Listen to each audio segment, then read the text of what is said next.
ورحمة الله تعالى وبركاته. الحمد لوليه والصلاة على نبيه أما بعد.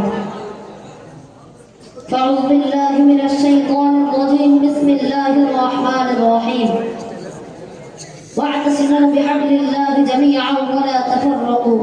صدق الله المولانا العظيم. সর্বপ্রথমে শুকরিয়া জ্ঞাপন করি সেই মহান সত্তা আল্লাহ সুবহানাহু ওয়া তাআলার দরবারে, যিনি এই বিশ্ব ব্রহ্মাণ্ডের অদ্বিতীয় নিয়ন্তা, যার উদ্দেশ্য ইঙ্গিতে সমগ্র বিশ্ব জাহান আপন দায়িত্ব পালন দেবগ্র সেই রাজাধিরাজ মহান রব্বুল আলামিনের দরবারে অসংখ্য শুকরিয়া। সকলে বলি আলহামদুলিল্লাহ। তারই পর এই মানবতার মুক্তি নূর মনুষ্য জাতির উভয় জগতের কান্ডারি জগৎগুরু হযরত মুহাম্মদ সাল্লাল্লাহু আলাইহি ওয়াসাল্লামের প্রতি সকলে উচ্চ কণ্ঠে মন খুলে বলি সাল্লাল্লাহু আলাইহি ওয়াসাল্লাম।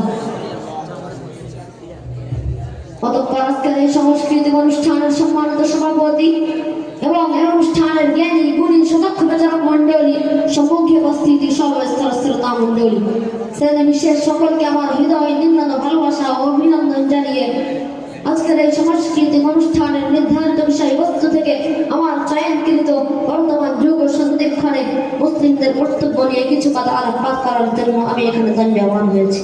আল্লাহ তাআলা সর্বোত্তম সাহায্যকারী, আমা তাওফীকি ইল্লা বিল্লাহ।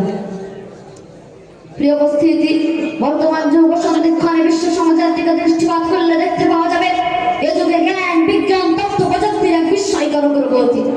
আধুনিকতার ছোঁয়ায় পৃথিবী আজ দুর্বার করতে গিয়ে চলেছে। মানুষ জ্ঞান, বিজ্ঞানের যুক্তি বুদ্ধিকে কাজে লাগিয়ে চাঁদের দেশে পাড়ি দিচ্ছে।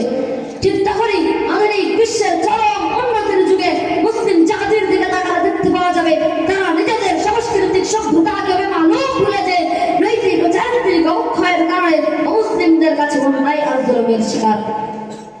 সারা বিশ্বে আজ মুসলিমদের উপর অত্যাচার, অবিচার, আফগানিস্তান থেকে শুরু করে মায়ানমার, প্যালেস্টাইন থেকে শুরু করে ভারতবর্ষ, গোটা বিশ্ব জুড়ে শুরু হয়েছে মুসলিম নিধন। ঠিক এই যুগ সন্ধিক্ষণে মুসলিমদের কাছে সব থেকে বড় প্রশ্ন যে বর্তমান সময়ে আমাদের কর্তব্য কি? প্রিয় উপস্থিতি, বর্তমান সময়ে আমাদের কর্তব্য হলো